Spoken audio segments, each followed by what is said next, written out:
সবাইকে প্রীতি ও শুভেচ্ছা জানিয়ে আজকের ভিডিওটি শুরু করছি। আজকের ভিডিওটি সাবস্ক্রাইব করুন, মোটিভেশন বাড়ান। পশ্চিমবাংলার অবস্থা নিয়ে। পশ্চিমবাংলা কি ক্রমশ জঙ্গিদের হাতে চলে যাচ্ছে? মালদা, মুর্শিদাবাদ, নদিয়া কি ভারত থেকে বিচ্ছিন্ন হয়ে যাবে? তাহলে বাঙালির অবস্থা, হিন্দু বাঙালির অবস্থাটা কি হবে? ক্রমাগতভাবে আমরা জমি হারাচ্ছি। বাংলাদেশে যত হিন্দু ছিল সেই জন্য আমরা 22 লক্ষ একর জমি হারিয়েছি বাঙালি হিন্দুরা। শুধু তাই নয়, সেখান থেকে আমরা উৎখাত হয়েছি। বাংলাদেশ পশ্চিমবাংলা হিন্দুদের জমি, কিন্তু এখানে যে জনবিন্যাসের পরিবর্তন হচ্ছে, জঙ্গিদের আনাগোনা বাড়ছে, তারা স্লিপার সেল তৈরি করছে, চিকেন নেক দখলের চেষ্টা করবে বলে তারা জঙ্গিদের সংগঠিত করছিল। সেই সব ঘটনা এই কথাই মনে করে দেয় পশ্চিমবাংলা ধীরে ধীরে হিন্দুদের হাতের বাইরে চলে যাচ্ছে। অনেকে বলেন ভারত সরকার কি করছে? যে দেশে, যে রাজ্যের, যে দেশের মানুষের নিজের মাথা ব্যথা নাই, অন্যেরা কী করবে? ভারত সরকারের তো একটা ভূমিকা থাকবে, কিন্তু সবার মাথা ব্যথা হওয়া উচিত রাজ্য সরকারের। কিন্তু এখানে দেখছি রাজ্য সরকার নানাভাবে মুসলিম দূষণ করে, এমনকি জঙ্গিদেরও আবাস করে দিয়েছে পশ্চিমবাংলা। রোহিঙ্গা, বাংলাদেশি মুসলিম ও পাকিস্তানের আটকে পড়া উর্দু ভাষীরা পশ্চিমবাংলায় এসে থাকছে। কলকাতার অর্ধেকটা প্রায় তারা দখলই করে নিয়েছে। ধর্মতলা, বিভিন্ন ব্যবসা বাণিজ্যের জায়গাগুলি তাদের হাতে। ছোট ছোট ব্যবসা, দোকানদার সব হিন্দুদের হাত থেকে চলে যাচ্ছে। কোনো মুসলিম টিমে কোনো হিন্দু মিস্ত্রিও পাবেন না, হিন্দু লেবারও পাবেন না। তারা নিজেদের লোক ছাড়া অন্য কাউকে না, হিন্দুরাই তাদের বাড়িঘর বানাতে দিচ্ছে, মিস্ত্রি নিয়োগ করছে। কিন্তু তারা তো একটা লক্ষ্যে এগোচ্ছে, জনসংখ্যা বিন্যাসের পরিবর্তন দিয়ে ক্ষমতা দখল। হিন্দুদের চৈতন্য নেই, ছেলে মেয়ে মাছ মাংস দিয়ে খেলেই হলো। আর কি চাই? আর কি চাই? জঙ্গিরা যদি আপনার ঘরে দরজা নাড়ে, তারা আপনাকে তৃণমূল, সিপিএম বলে ছাড়বে না, আপনার গলা কেটে নেবে। বাংলাদেশে যে সমস্ত হিন্দু স্বাধীনতার সময় পাকিস্তান আন্দোলনে যোগ দিয়েছিল, তারা অনেকেই মারা গেছে, তাদেরকে কেটে ফেলা হয়েছে। এর কারণ বুঝতে হবে।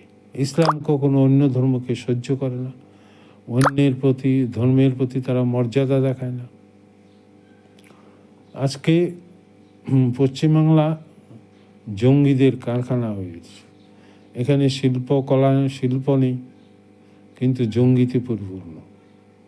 আমরা আর করতে পারি। এখন এখানে কি হয় এই ভাবটাই চলছে। তবু হিন্দুদের চৈতন্য নেই।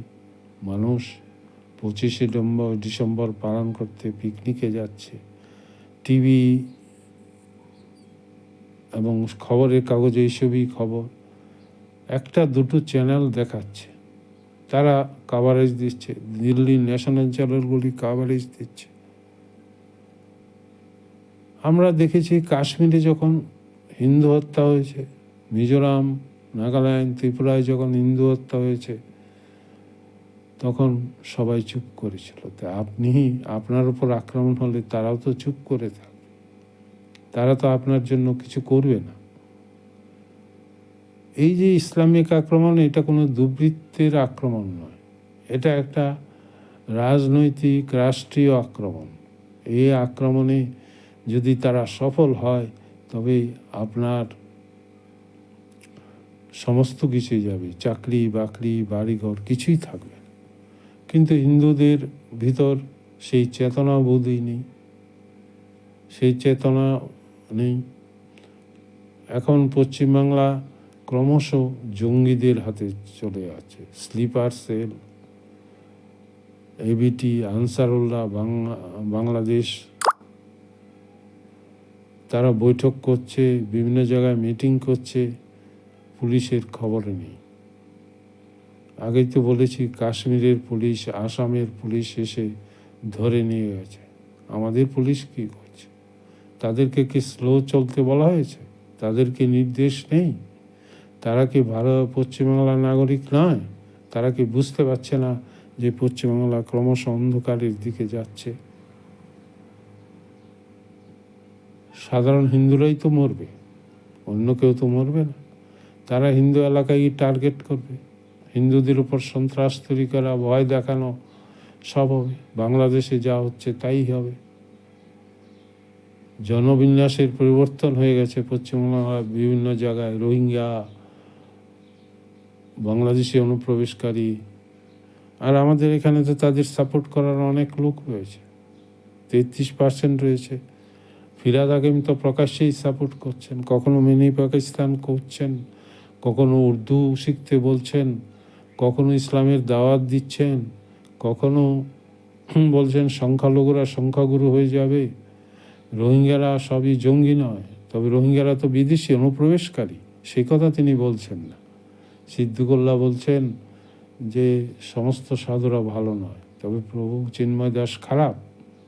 কি বলতে চাইছে? একটা হিন্দু সংখ্যাগরিষ্ঠ অঞ্চলেই যখন মুসলিম নেতারা এরকম বলে, তবে বুঝতে হবে হিন্দুরা দুর্বল, হিন্দুদেরকে সব কিছু হারিয়ে ফেলেছে, হিন্দুরা জঘন্য অবস্থায় আছে, আত্মহত্যা ছাড়াই কিছু নয়।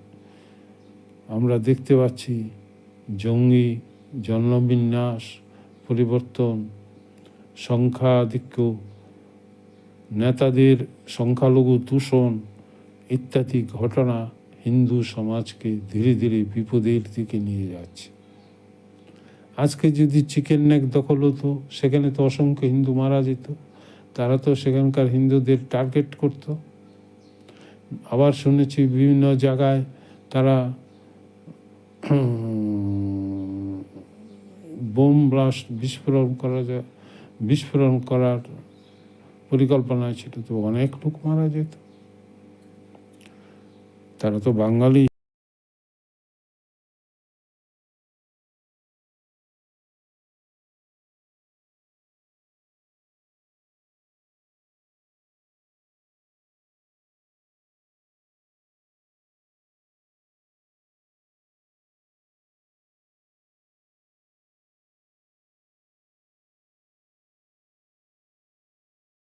পাকিস্তানি 4 কোটি ভিখারি,